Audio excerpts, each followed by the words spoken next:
Hi, my name is Robert, and I'm going to be starting a YouTube channel in the topics of spirituality, meditation, talking about my experiences with cannabis, marijuana, um, psychedelics. Psychedelics is a big one. What else?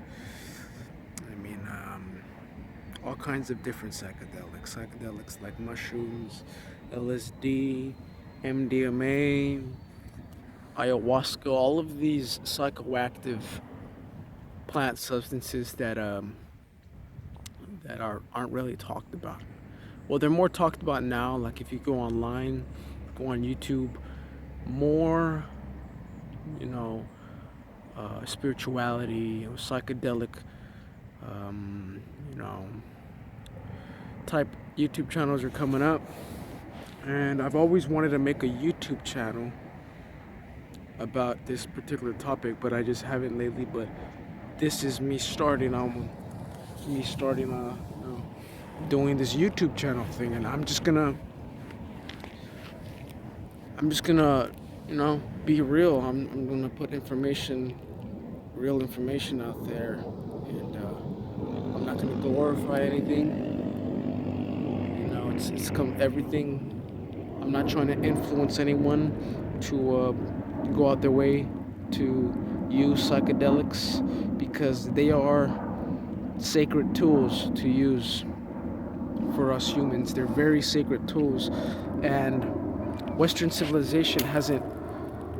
Well, in Western society, we haven't really embraced the power of sacred medicines, of sacred plant medicines, simply because of history. What happened in history and how history affected our current situation, and how the war on drugs really messed up. I mean, it was a time in history where psychedelics and any type of drugs, even cannabis, marijuana, were demonized. Demonized, and people were made. I mean, these substances were promoted to be scary, and people should avoid them. But now, in the 21st century, and at this point in time, coming up 2016, the world is changing. People are changing. People are waking up. People are realizing that we, as a species, have to come together at a point. We can't keep killing each other. We can't keep dropping bombs. It leads nowhere. It leads to nothing. It leads to our demise as a species. But there is a way out. There is not a way out. There's a chance. There's a chance, an option of awakening. We can wake up as people, as human beings. We can wake up to where we are right now in this physical earth, and realize that we need to take care of it. That our purpose, our human purpose, is to save the planet. We have to save the planet because we've been destroying the planet for the past couple hundred years. We've been using resources, fossil fuels, trees. We've been cutting down trees in the Amazon, and the Amazon has taken a severe blow. I mean, we've cut at least, don't quote me on this, I'm not 100% sure on this, but I'm pretty sure we've destroyed more than half of the Amazon rainforest, just cutting down trees. The most biodiverse place on the planet is being destroyed as we speak right now. That is a tragedy that needs to be dealt with. People need to awaken to this situation that is happening. But the important thing is, we still have time to save our planet. It's gonna happen. It's not gonna happen with government passing policies, or it's not gonna happen with government. It's gonna happen with the people. The people, you watching this right now, everybody, me, everyone that is alive, people, us humans, we have to change our consciousness. We have to go to a higher level of consciousness. And that's where I think sacred plant medicines can are pretty much here for our use, to enlighten us, to awaken us to our higher purpose, to our purpose of why we are here, and to elevate our consciousness, to kill our ego, to drop our ego, to love and to share this experience that we have called life, you know, because it's so much more beautiful than the media, you know, promotes. The media promotes that you are insignificant, that you are just a fraction, you are nothing, that you should look up to these people, you should look up to these people are the highest working, or the most enlightened, or the most important people we should be focused on. But it comes down to media is just a distraction. It takes the individual to make the change, though. The individual, like me personally, I've been on a quest to awaken myself for the past year. Well, yeah, pretty much the past year. And I tried mushrooms. Was the first psychedelic that I tried, and at the time I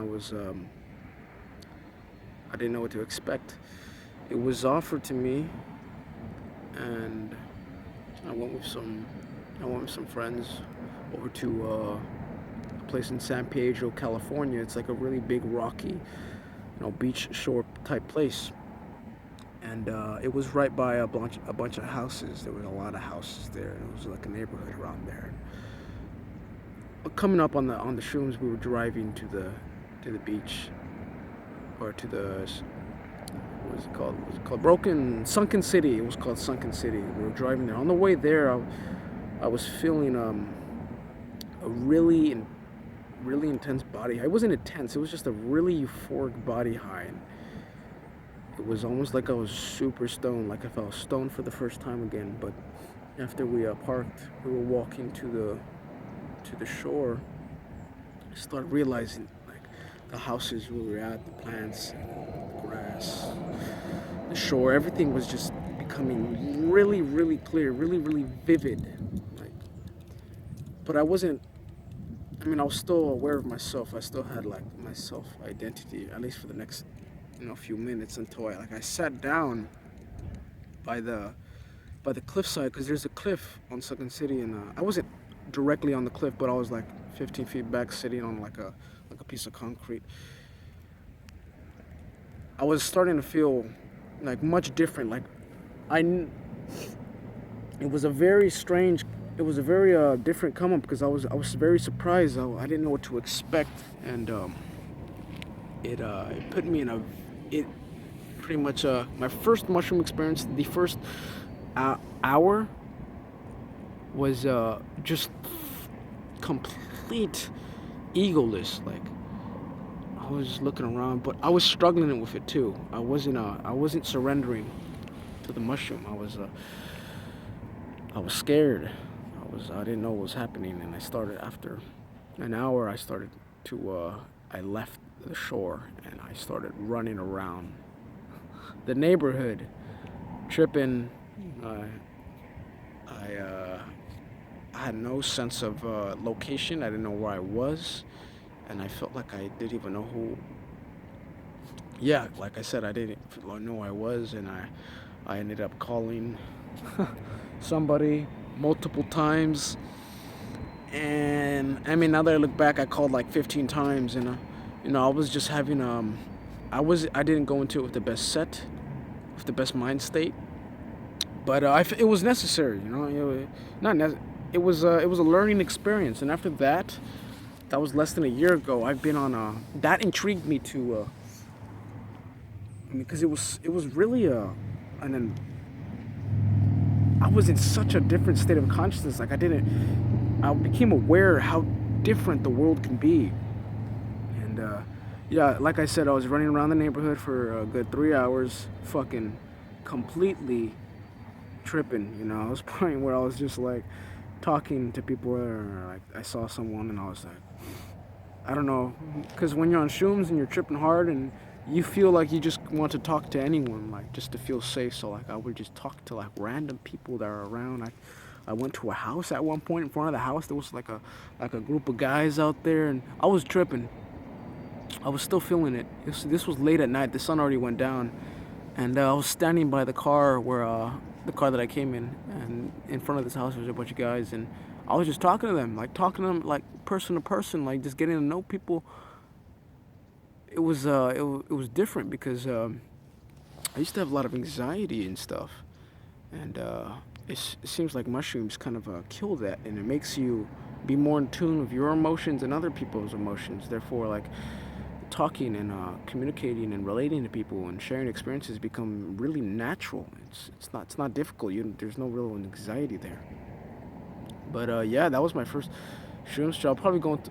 I went off talking about my first shrooms trip, but yeah.